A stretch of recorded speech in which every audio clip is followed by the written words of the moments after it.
Quiero comenzar enfatizando que cuando encuentra una supuesta contradicción en la Biblia, descubrirá que las contradicciones están solo en su mente. Tal vez tomó un texto fuera de contexto, tal vez no estudió toda la información cuidadosamente. Recuerde que un texto estudiado fuera del contexto se vuelve un pretexto. Hoy vamos a ver algunos versículos que para algunas personas parecen indicar que podríamos perder nuestra salvación eterna. Por ejemplo, busque 2 de Pedro. Quiero darle la clásica ilustración que alguien puede presentarle si usted cree en la eterna seguridad del creyente. 2 de Pedro capítulo 2, empezando en el versículo 20. Ciertamente, si habiéndose ellos escapado de las contaminaciones del mundo por el conocimiento del Señor y Salvador Jesucristo, enredándose otra vez en ellas son vencidos, su postrer estado viene a ser peor que el primero. Porque mejor les hubiera sido no haber conocido el camino de la justicia, que después de haberlo conocido, volverse atrás del santo mandamiento que les fue dado. Pues le ha acontecido lo del verdadero proverbio: el perro vuelve a su vómito y la puerca lavada a revolcarse en el cieno. El versículo 20 dice: ciertamente si habiéndose ellos escapado de las contaminaciones del mundo por el conocimiento del Señor y Salvador Jesucristo. O sea, aquí está una persona que ha estado viviendo en pecado y de pronto se libera. Escucha acerca de Jesús y dice: esa es la manera de vivir. Empieza una nueva página en su vida, pero, como lo vamos a ver, nunca recibe una nueva vida.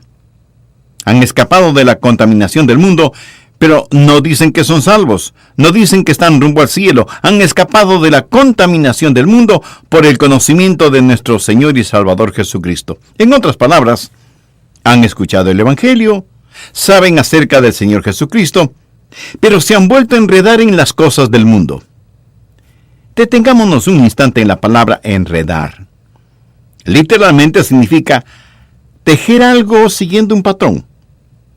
Y lo que sucede es esto: esta gente se está enredando, se está metiendo más y más profundamente en la esclavitud al seguir a ciertos falsos maestros. Y de lo que habla aquí el apóstol Pedro está relacionado con estos falsos maestros. Ellos en realidad nunca han aprendido lo que es ser salvo, ser nacido de nuevo. Y se enredan ellos mismos. Enredan sus corazones y mentes en ciertas filosofías, ciertas medias verdades, sin conocer nunca el Evangelio de la gracia. Y cuando así lo hacen, están peor de lo que estuvieron antes de escuchar algo acerca de Jesús. Vea lo que dice el verso 21. Porque mejor les hubiera sido no haber conocido el camino de la justicia, que después de haberlo conocido, volver atrás del santo mandamiento que les fue dado. Aquí hay un principio, escúchelo. Aquellos que viven por la verdad tienen más y más libertad. Los que no viven por la verdad, los que viven por la mentira, experimentan más y más esclavitud. El reformar sin transformar conduce a una gran degradación y finalmente a la condenación. Es mucho mejor para usted no saber el camino de la verdad que reformar su vida sin haber conocido al Señor Jesucristo. Y el ejemplo clásico es el de Judas. Jesús dijo, refiriéndose a Judas, que mejor le hubiera sido no haber nacido. Judas escuchó la verdad. Judas reformó su vida. Judas fue discípulo del Señor Jesús. Judas escapó de la contaminación del mundo por un rato. Pero su postrer estado vino a ser peor que el primero. No sin razón Jesús dijo que a Judas le hubiera sido mejor no haber nacido. Alguien podrá decirme, bueno, pastor, si yo creo lo que está predicando, si creo en la eterna seguridad, entonces yo puedo ser salvo y seguir pecando todo lo que quiera, porque ya no tengo que preocuparme. Ya tengo mi pasaporte al cielo, y como nunca puedo perder mi salvación, entonces me voy a divertir a lo grande. Mi amigo, parece que usted quiere tener lo peor de este mundo y lo mejor del otro. Escúcheme. Yo puedo pecar todo lo que quiera. ¿Sabía eso? Yo puedo pecar todo lo que quiera, pero no quiero hacerlo. No quiero pecar. Nada me haría más feliz que el saber que no pecaré nunca más. Si hubiera algún tipo de documento que diga que será imposible para mí el pecar, lo firmaría sin pensarlo 2 veces. Yo no quiero pecar. Y si usted cree que la seguridad eterna es una licencia para seguir pecando, ¿sabe cuál es su problema? Usted probablemente necesita ser salvo. Necesita que lo que usted quiere hacer sea modificado. Es más, usted necesita un querer hacer completamente nuevo. Usted necesita nacer de nuevo. Esta gente a la cual Pedro está hablando estaba reformada, pero nunca había sido regenerada. Y el apóstol da 2 ejemplos clásicos en caso de que alguien piense que él está hablando de alguien que fue salvo y que perdió su salvación. Y los ejemplos que él da son absolutamente claros. El ejemplo número 1 es el del perro, y el segundo ejemplo es el de la puerca. Ahora quiero que entienda lo siguiente en forma absoluta. Dios nunca llama a ninguno de sus hijos perros o puercos. ¿Lo entiende? Ovejas sí, pero nunca perros o puercos. El ejemplo es el del perro que vomita y vuelve a comer lo vomitado. Y si usted dice, pastor, eso es repugnante, permítame informarle que Pedro quería que fuera repugnante. Por eso utilizó esa ilustración. Es una ilustración que la dio Pedro, no yo. Creo que soy un poco más cauto como para dar una ilustración de ese tipo. Ahora, el perro pudo haberse sentido mejor después de comer su propio vómito, pero seguía siendo un perro. No había experimentado ningún cambio. Ese perro hizo lo que todos los perros hacen, volver a su propio vómito. La segunda ilustración que Pedro utiliza tiene que ver con un puerco, cerdo, cochino, marrano o como le llamen en su país. La Biblia habla de una puerca. Pedro aquí se vuelve un maestro clásico. El perro se siente mejor, el puerco luce mejor, pero ninguno de los dos ha cambiado en nada. Dios nunca llama a ninguno de sus hijos un perro o un puerco, porque ninguno de los dos ha sido esencial o eternamente cambiado. ¿Recuerda la historia del hijo pródigo? ¿Ha escuchado alguna vez la historia del perro pródigo o del puerco pródigo? No, ¿verdad? En la Biblia solo encontramos la historia del hijo pródigo. Y se la voy a repetir, pero haciendo mi propia paráfrasis. Cuando el hijo pródigo se encontró en el chiquero con los puercos, se dijo, estoy cansado de estar en este chiquero. No fui hecho para vivir entre puercos. Me levantaré e iré a mi padre. Y uno de los puercos le preguntó, ¿y qué tiene tu padre? Oh, mi padre tiene una casa hermosa y tenemos siervos. Mi madre hace ricas comidas y yo tengo mi propio dormitorio y mi baño. Así que me levantaré e iré a casa de mi padre. Y el puerco dijo, eso suena muy interesante. ¿Te importa si voy contigo? El joven le dijo que no le importaba y así el hijo pródigo y el puerco pródigo empezaron su viaje. Y el padre vio a su hijo regresando a casa y le dijo, bienvenido a casa, hijo. Cúbrete con este manto, usa este anillo, ponte estas sandalias y vamos a matar el becerro gordo para celebrar tu regreso. Papá, un amigo vino conmigo.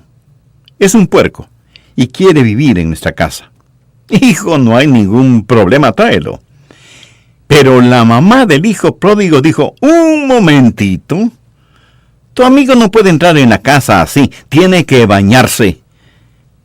Y el puerco preguntó, ¿y qué es eso? Pues que tienes que bañarte y sacarte toda esa suciedad. Y lo bañaron y le sacaron toda la suciedad encima. Luego le dijeron que tenía que aprender algunos modales, que para comer tenía que ponerse una servilleta bajo la quijada y que tenía que aprender a sentarse junto a la mesa y usar la cuchara, el cuchillo y el tenedor. le dijeron que no podía meter su hocico en la comida y que si iba a vivir en la casa, ya no podría salir a revolcarse en el cieno y dormir en medio de la fetidez y las moscas. Y que cada noche antes de dormir en una suave cama tenía que bañarse. Mi amigo, ¿por cuánto tiempo cree usted que el puerco hizo todo eso? Por muy poco tiempo. Un día el puerco dijo: me levantaré e iré a mi padre. Regresaré a mi chiquero. No me gusta esto. Por supuesto que no le gustaba. No pertenecía a esa casa. Pertenecía en el chiquero. El Hijo de Dios no pertenece en un chiquero. Pertenece en la casa de su Padre. Es así de sencillo. Es así de simple. El puerco lavado regresa al cieno. Pedro está hablando de reforma sin regeneración. Cualquier reforma sin regeneración hace a una persona peor de lo que era antes. Ahora veamos Mateo capítulo 24. Este es otro pasaje que la gente usa frecuentemente para tratar de probar que si somos salvos podemos perder nuestra salvación. Mateo 24, los versos del 11 al 13. Y muchos falsos profetas se levantarán y engañarán a muchos, y por haberse multiplicado la maldad, el amor de muchos se enfriará. Mas el que perseverare hasta el fin, éste será salvo. Y alguien pondrá ese versículo frente a sus ojos y le dirá: ¿lo ve? Si quiere ser salvo, tiene que perseverar hasta el fin. Es increíble cómo muchas personas miran las cosas 180 grados fuera de foco y dicen que para ser salvo hay que perseverar hasta el fin. Pero lo que Dios está enseñando aquí es que para que usted pueda perseverar hasta el fin, tiene que ser salvo. ¿Lo comprende? ¿Quiere saber quién es salvo? Aquel que persevera. Usted no es salvo porque persevere. Usted persevera porque ya es salvo. Los que perseveran hasta el fin son los salvos. No perseveran para ser salvos, perseveran porque ya son salvos. Creo que vale la pena que lo repita. Uno no persevera para ser salvo, sino que por ser salvo, persevera. Recuerdo un clásico sermón de un gran hombre de Dios que predicó durante una conferencia bíblica. Dijo: tengo buenas y malas noticias. Las buenas noticias es que Satanás no puede hacer nada contra usted, a menos que Dios se lo permita. Esa es una buena noticia, ¿verdad? La mala noticia es que Dios se lo ha permitido. Dios ha permitido que Satanás nos zarandee como trigo. Jesús le dijo a Pedro: Satanás sigue tus pasos. Quiere zarandearte como a trigo. Pero note lo que Jesús le dice en el verso 32. Pero yo he rogado por ti que tu fe no falte. Y tú, una vez vuelto, confirma a tus hermanos. Pedro, estoy orando por ti. Y por eso tu fe no decaerá. Y vas a tener que perseverar. Y es obvio que Pedro perseveró. El Pedro temeroso, el Pedro cobarde, el Pedro que juró con maldiciones que no conocía al Señor, últimamente nunca olvidó al Señor Jesús. La seguridad eterna es como un fuerte cinturón elástico que Dios pone alrededor suyo cuando se salva. Pudiera ser que usted se desvíe, pero Él sigue trayéndolo de regreso. Es el amor de Dios el que ora para que la fe de Pedro no decaiga. Pero en este mismo capítulo nos encontramos con otra persona, Judas. Veamos lo que dicen los versos 47 y 48. Mientras él aún hablaba, se presentó una turba. Y el que se llamaba Judas, uno de los 12, iba al frente de ellos y se acercó hasta Jesús para besarle. Entonces Jesús le dijo: Judas, ¿con un beso entregas al Hijo del Hombre? Pedro y Judas en el mismo capítulo. Ahora, honestamente, si usted y yo hubiéramos estado ese día ahí, y no hubiéramos sabido absolutamente nada del trasfondo, nada acerca de nadie, ni de la negación de Pedro, ni de la traición de Judas, y tuviéramos a Pedro y Judas delante de nosotros, ¿cuál de los dos escogeríamos si tuviéramos que escoger?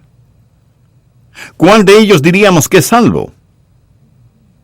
Me atrevo a decir que la mayoría de nosotros escogeríamos a Judas y no a Pedro. Quiero decir, Pedro siempre estaba en problemas. Como se dice vulgarmente, siempre estaba metiendo la pata, siempre impetuoso, siempre explosivo.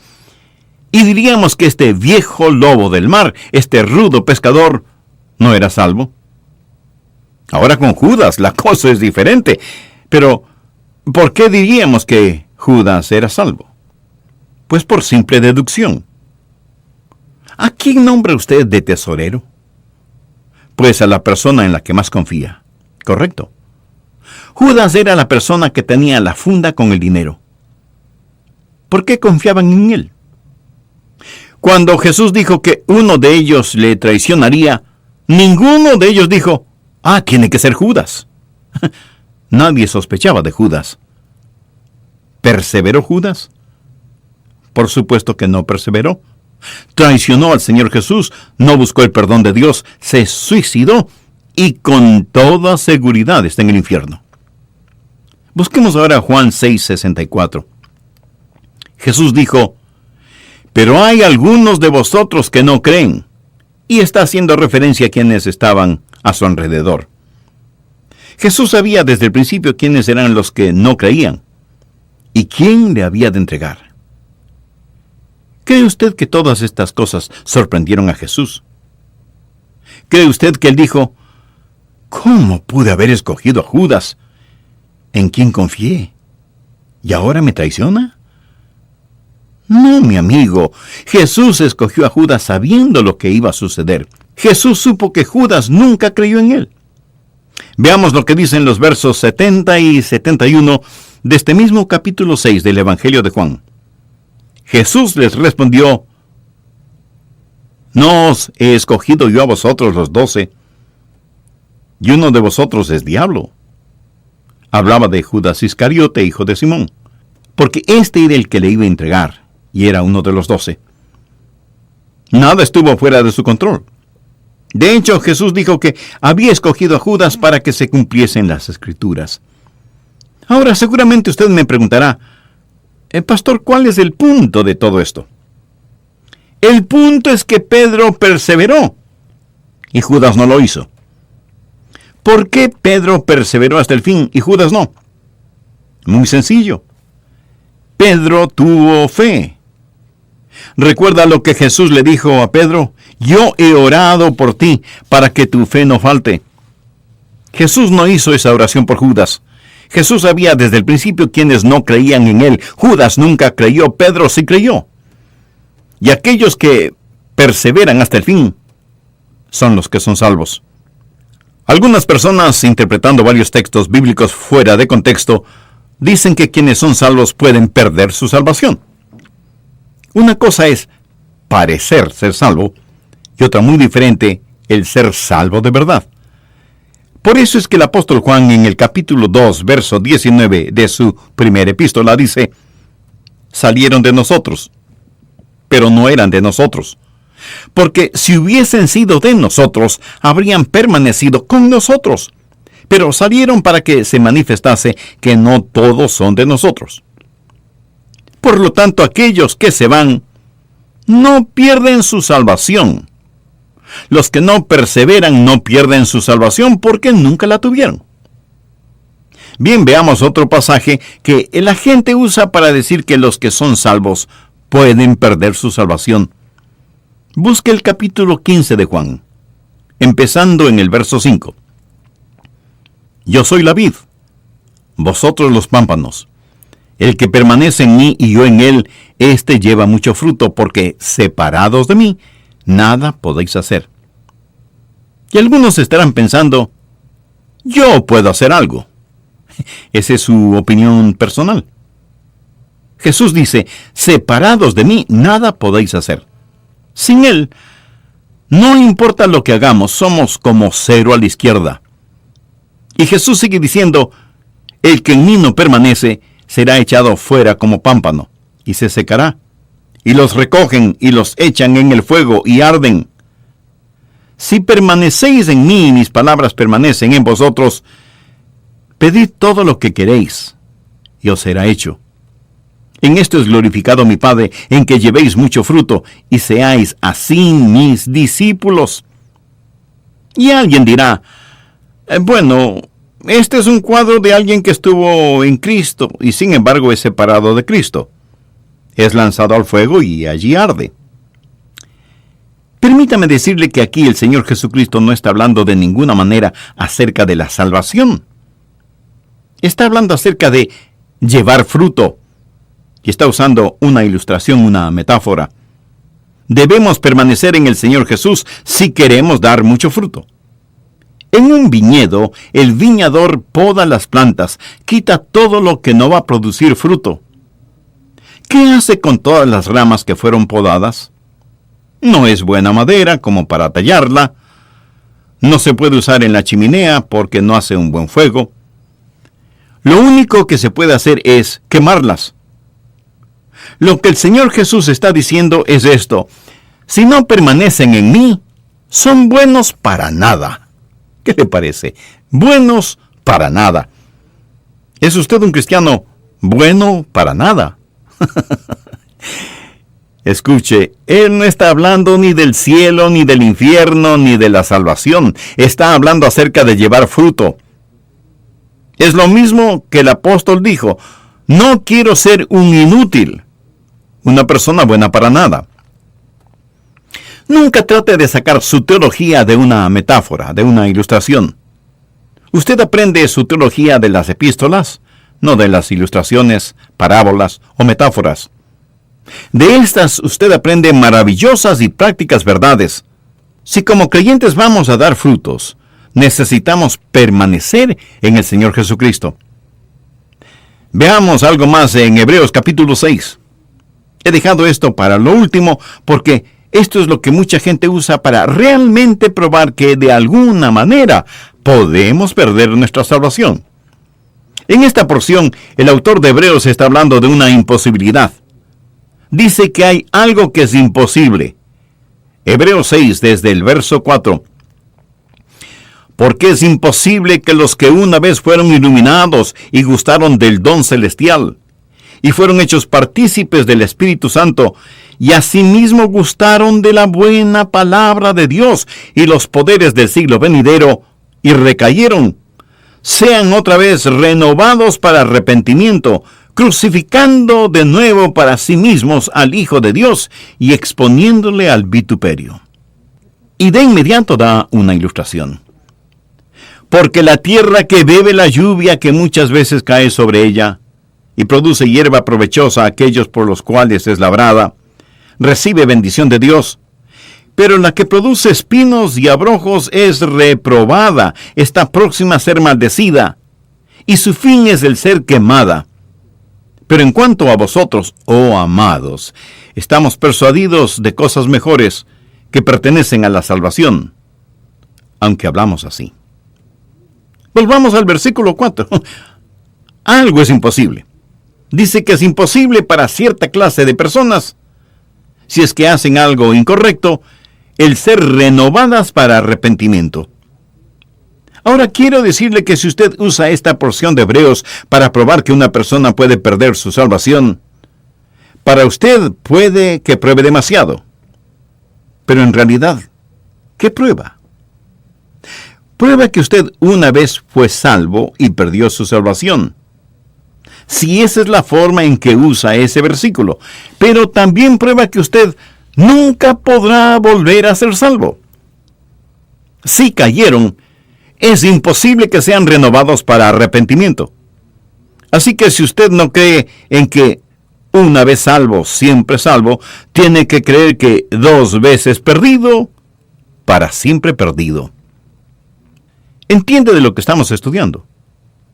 Si usted utiliza este versículo de esa manera, tratando de probar que una persona salvada puede perder su salvación, si eso es lo que trata de probar, entonces siga adelante y sea honesto. Y dígales que una vez que pierden su salvación, nunca jamás podrán volver a ser salvos, porque es imposible el ser renovados para arrepentimiento. Entonces, ¿de qué está hablando aquí? No está hablando de personas que han sido salvadas. Y si usted me pregunta, pastor, ¿cómo sabe que no está hablando de personas que han sido salvas? Bueno, solo hay que leer el verso 9 que dice: pero en cuanto a vosotros, oh amados, estamos persuadidos de cosas mejores y que pertenecen a la salvación. ¿Lo ve? No está hablando aquí de gente salvada, está hablando de personas que vienen hasta el mismo umbral de la salvación y se regresan. Es imposible para estas personas el tener tratos serios con Dios. Gente que conoce la verdad y rechazan la verdad con ojos completamente abiertos. Es imposible traerlas a arrepentimiento. Han cometido el pecado imperdonable. Mírelas. Una vez fueron iluminadas con la palabra de Dios. Mucha gente ha escuchado nuestros programas radiales y han sido iluminadas. Han saboreado el don espiritual, han sido hechas partícipes del Espíritu Santo, han gustado de la palabra de Dios y de los poderes del siglo venidero, han probado todo eso, pero se han apartado. No estamos hablando de una persona que peca por ignorancia, ni de una persona que peca porque no tiene entendimiento. Hablamos de una persona que con todo entendimiento y sabiendo muy bien lo que hace, dice: no quiero a Jesús en mi vida. Permítame ilustrar este punto. Supongamos que usted va de compras al supermercado y ahí junto a los productos lácteos, en una mesita hay un plato con pedacitos de queso. Usted toma un pedacito de queso y lo saborea. Es un queso sabrosísimo. Así que pide 2 libras de ese queso. Termina de hacer sus compras y va a la caja a pagar. Hasta aquí ninguna novedad. Pero cuando la cajera registra el precio del queso, usted no puede creer que sea un queso tan caro. Y usted dice que no está dispuesto a pagar tanto por un simple queso. Y ella le informa que es un queso muy raro, importado, y que ella pensaba que usted lo quería. De otra forma, no lo hubiera pedido. Y usted le dice que efectivamente lo quería, pero no sabía que era tan caro, y que no estaba dispuesto a pagar tanto, por muy raro e importado que fuera el queso. Y no lo compra. Bien. Aquí está un individuo que probó ese queso raro y delicioso, lo saboreó en su boca con todas sus glándulas gustativas, sabe que nunca antes había saboreado algo tan exquisito, pero no está dispuesto a pagar lo que vale, y lo deja. Lo rechaza voluntariamente sabiendo muy bien lo que hace, y ese es su privilegio. Nadie le obliga a comprarlo, pero recuerde, tampoco nadie le obligó a probarlo. Ahora en Hebreos encontramos una ilustración, y me fascinan las ilustraciones de la Biblia que lo aclaran todo. Leamos nuevamente Hebreos 6, los versos 7 y 8. Porque la tierra que vive la lluvia que muchas veces cae sobre ella, y produce hierba provechosa a aquellos por los cuales es labrada, recibe bendición de Dios. Pero la que produce espinos y abrojos es reprobada, está próxima a ser maldecida, y su fin es el ser quemada. Bien, ahora vamos a usar nuestra imaginación santificada. Suponga un lote de terreno sembrado con una clase de semilla, y al otro lado, otro lote de terreno con otra clase de semilla. Los 2 lotes están separados por una cerca. La lluvia cae sobre ambos lotes. Recuerde que Dios hace que llueva sobre justos e injustos. Y el sol también se derrama sobre ambos lotes. Y los 2 lotes de terreno reciben las caricias de la brisa, tanto como la impetuosidad de los vientos. El un terreno comienza a producir magníficos frutos, pero el otro terreno solo produce espinas y abrojos. La misma tierra, la misma lluvia, el mismo sol, los mismos vientos, pero hay una gran diferencia en lo que producen ambos terrenos. ¿Cuál es la diferencia? La semilla. En un lado, magníficos frutos. En el otro lado, cardos y espinas. Bien, de inmediato usted me preguntará, pastor, ¿y cuál es la aplicación? Escuche con atención. Los miles de oyentes de este programa, todos están escuchando ahora este mismo sermón. Lo oyen y, por así decirlo, pueden saborear la buena palabra de Dios. El Santo Espíritu de Dios trabaja en ambos lados. Y algunos de los que escuchan dirán, sí, a Jesús. Pero otros, en cambio, le dirán, no. Algunos producirán buenos frutos, otros producirán espinos y abrojos. Esto no depende ni del sol, ni de la lluvia, ni de los vientos. No depende ni siquiera del terreno. Todo depende de la semilla que está en el corazón. El libro de Hebreos fue escrito para los judíos y habla de los judíos que estaban abandonando sus viejos caminos para caminar en el nuevo camino. Estaban saliendo de la antigua dispensación, la legislación del Antiguo Testamento, hacia un nuevo camino. Pero muchos de estos judíos y muchos de los primeros discípulos que vinieron al nuevo camino tuvieron que darle la espalda a las cosas antiguas. Y cuando así lo hicieron, fueron perseguidos y muchos de ellos fueron condenados a muerte. Y francamente, como el hombre que compró el queso, no quisieron pagar el precio. Así que le dieron la espalda al Señor Jesús. Lo habían probado, lo habían comido, lo conocían, sabían del Espíritu Santo, estuvieron en la sinagoga, habían escuchado la lectura de las Escrituras, habían escuchado el testimonio de los apóstoles, habían visto las vidas cambiadas.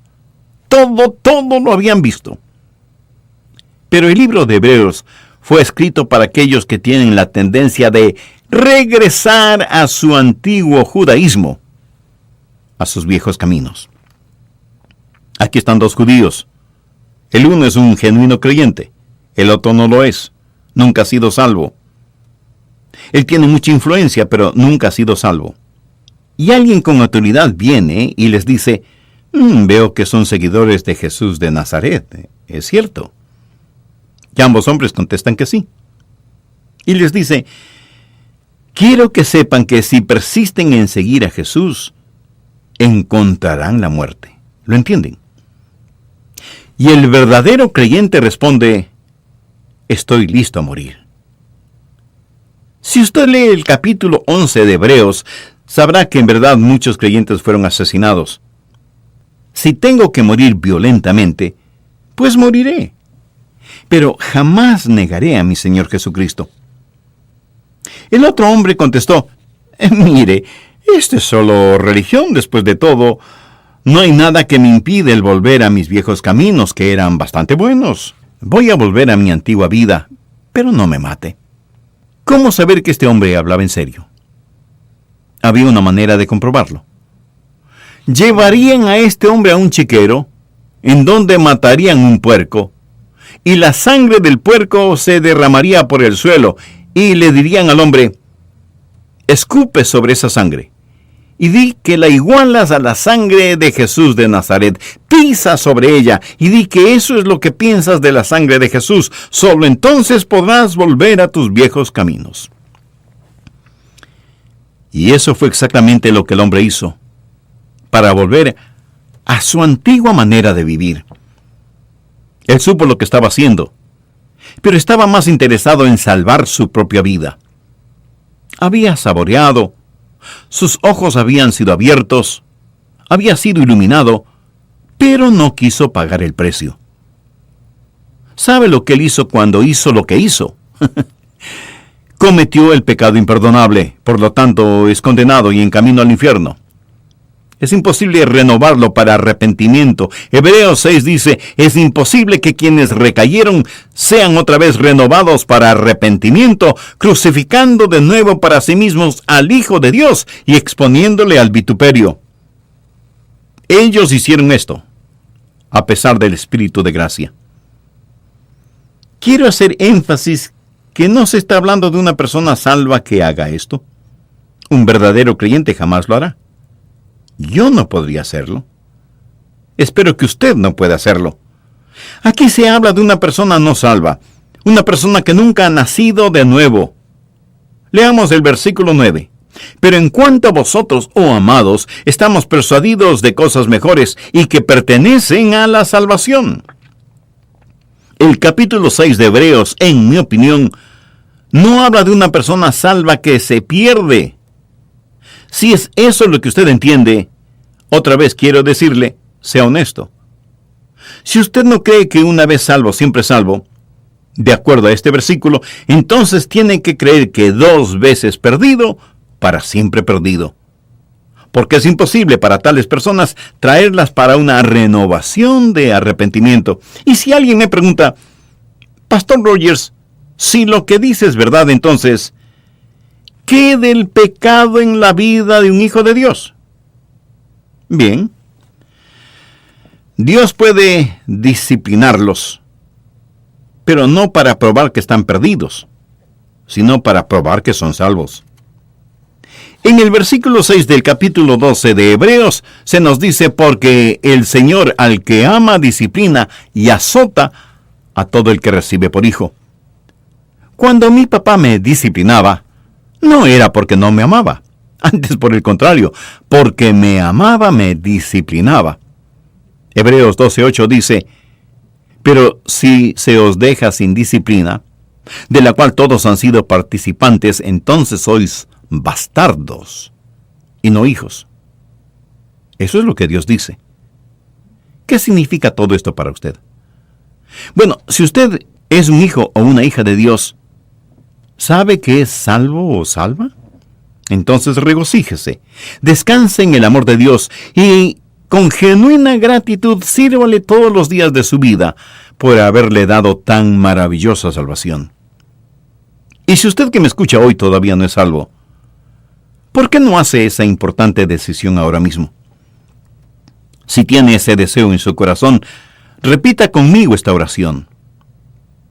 Querido Dios, soy religioso, pero en verdad no tengo la seguridad de ser salvo y quiero tenerla. Por eso te pido que perdones mis pecados y transformes mi vida. Señor Jesús, tú eres el bendito Hijo de Dios que diste tu vida para salvarme. Este mismo momento te reconozco como mi Salvador y mi Señor, y te invito a que mores en mi corazón y que tomes el total control de mi vida. Haz de mí un instrumento limpio en tus manos. Lo pido en tu precioso nombre. Amén. Si usted hizo esa decisión por Cristo, le invito muy cordialmente para que nos escriba al respecto. Así nos gozaremos espiritualmente con usted y también tendremos el privilegio de orar por usted y su nuevo caminar como creyente en el Señor Jesucristo.